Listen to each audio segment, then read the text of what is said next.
Conversations on War, its very first edition. General Devendra has already set the stage for what will follow for the next 2 days.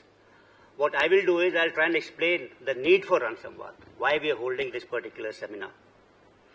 The idea for Ran Samvad was based on my observation and experience for the past almost 2 years, and it essentially stems from 3 major facts. First, I thought that the focus of the armed forces needs to be on war, warfare, and warfighting. We need to focus upon this important aspect. War, as a broader state of armed conflict, warfare refers to specific methods, tactics, and strategies used in conduct of war, and warfighting is the application of military tactics and technologies to achieve the objectives of warfare, of war, campaign, or a particular battle. It's a bread and butter. We normally dwell upon geopolitics, diplomacy, international relations, geoeconomics, and such subjects. These are important for national security. But I think these are also sometimes distractions and take us away from our real job. We must focus on our primary job, and it's been my attempt for the past almost 2 years to reshape this dominant narrative in the armed forces on the basic job of war, warfighting, and how this is going to happen in future. So this is one of the reasons. The second is, I think, the change which I wanted to bring about is the participation format.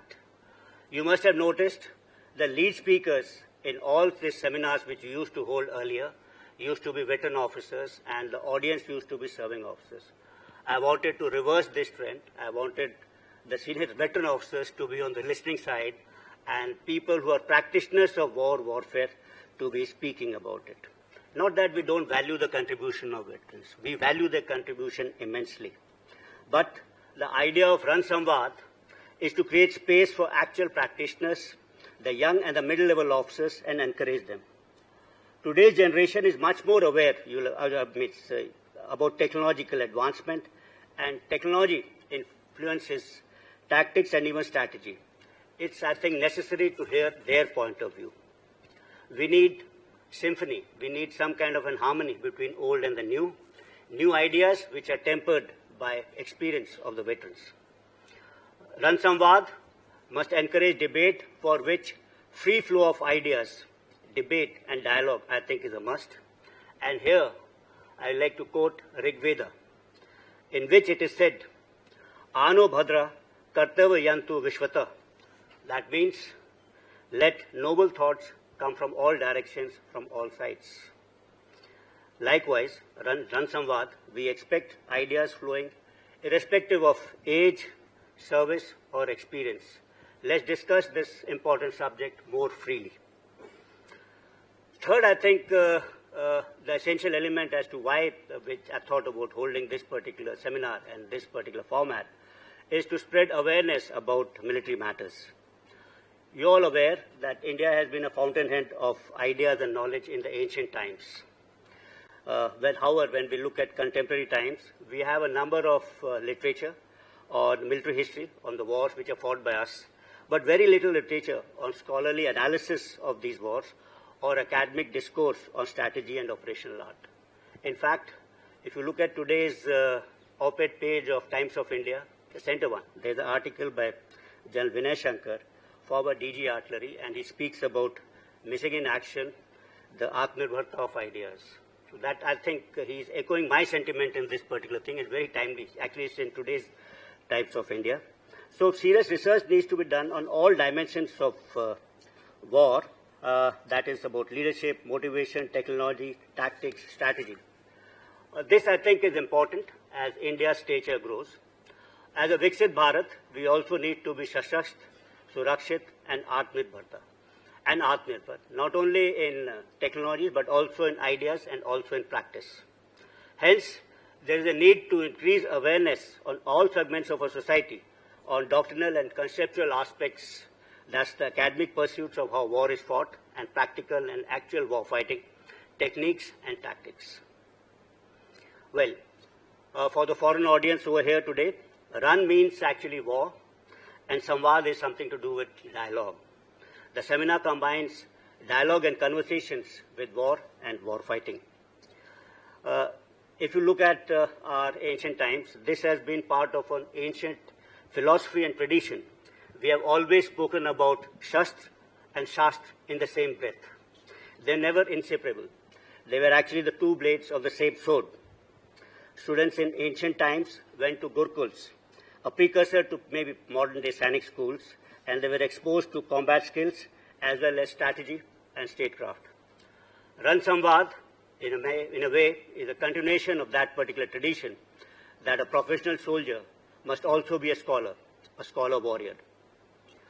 We know that combination of military strategy and warrior is essential to win. And the foremost and the best example of this is Mahabharata, actually, and Gita. We all are all aware that Arjuna was the greatest warrior of all times, actually.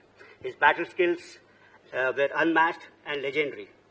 Yet, he needed a Krishna to guide him towards victory. Krishna, he was the embodiment of worldly knowledge and wisdom. He is a master of statecraft and strategy, and both of them combined together, that's what actually Mahabharata was won. Similarly, we had Chandragupta, who needed the wisdom of Chanakya. And in western side, if you look, even Alexander needed the wisdom of Aristotle. India has been a land of Gautam Buddha, Mahavir Jain, and Mahatma Gandhi, all champions of non-violence. We also have ancient scriptures about war. Mahabharata, the longest running epic ever written in the world, was about almost like a global war. It's about a just and righteous war. India has always stood on the side of peace. We are a peace-loving nation, but don't mistake, we cannot be pacifists. I think peace without power is utopian. And over here, I like to quote a Latin quote, which goes like this: "Si vis pacem para bellium," which translates, if you want peace, prepare for war. This is also aptly captured in the poem of Ramdhari Singh Dinkar, that's Shakti and Shaba, in which he says that Shama Shobhti us bhujang ko jiske paas garal ho, uska kya jo danthin विश्रहित Vineet सरल हो, सहनशीलता दया शबा को तभी पूछता जग है, बल का दर्प चमकता जब उसके पीछे जगमग है. I think this is very important. As regard the theme of today's seminar for this inaugural session of Ran Samvad, we have impact of technology in warfare. In Arthashastra, Kautilya or Chanakya speaks about Shakti, Utsaha and Yukti, that is strength, motivation and strategy, as essentials for victory. Technology today actually enhances all these three, Shakti, Utsaha, as well as Yukti. In contemporary times, the impact of technology is multidimensional, outpacing the human ability to comprehend and anticipate. It is, as this is just a keynote address and there are full 2 days of things to follow, I will not be talking about technology. Much has been said actually, and the pace has been set by Devendra Sharma, GOCNC R-Track. Maybe I'll talk about my impressions of technology and how it's influencing warfare towards my concluding remarks. I hope this particular seminar, apart from technology, will also focus upon what kind of wars will happen in future, the background for this. And in my view, there are 4 essential trends which I foresee. Maybe we can debate upon this. First is, I think, there is an increased propensity amongst nations and governments to use force, actually. And this is happening because political objectives today can be achieved by short-duration conflicts. The second thing is precision strikes can create very little collateral damage, and hence the cost of war for nations is less. So hence there is a propensity to use force. And then there exists a mechanism of escalation control. So escalation control as a term wasn't existing a couple of years back. So this is there, and hence there's an increasing propensity to use force for attainment of political objectives. The second trend which I see is lack of distinction between war and peace. This particular era, which we knew in the past of declared wars, I think that's all over. Contemporary warfare today is a kind of a continuum of 5 C's, which I call as competition, crisis, confrontation, conflict, and combat, combat beating war. The third important thing is, I think, importance of people. That is, A modern state, if you look at a modern state, it comprises of three essential elements. One is territory, then the ideology of the state, and lastly is the people who comprise that particular state. In the past wars, because of territory and ideology, people were sacrificed, soldiers were sacrificed on the altar of these particular two. But today, I think people have gained this importance, and you would have seen that in recent conflicts, that nations pay importance to people. Each and every single man is important. The fourth important trend I think we can debate is the matrices of victory. And how do we perceive victory? This also, I think, is changing. In the past, matrices of victory probably were defined by losses inflicted in terms of men and equipment on the adversary. It could be defined in terms of prisoners of war captured. In 1971, we had this 95,000 Pakistanis captured. We could be about loss of territory or gain of territory, or loss of strategic assets or of national symbols, like Queen Elizabeth in World War II, a big ship that are lost. But in today's warfare, probably the new matrices of warfare or victory are, say, speed and tempo of operations. That could be one. Effects of long-range precision strikes, including PSDA. I think that their impact is getting more and more important.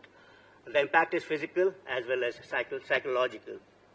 And the third important matrix of victory, which I think is display of sophistication and superiority in all domains to the adversary.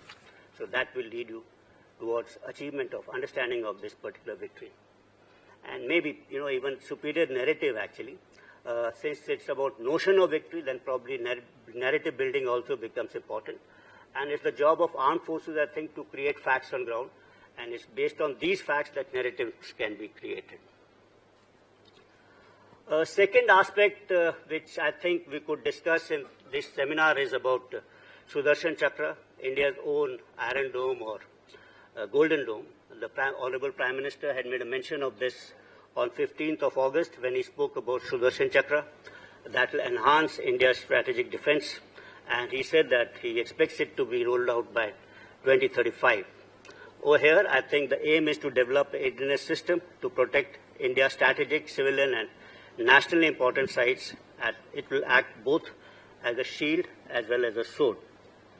It will entail development of robust infrastructure and processes for detection, acquisition, neutralization of enemy's air vectors, including using soft skill and hard skill, both kinetic and direct energy weapons.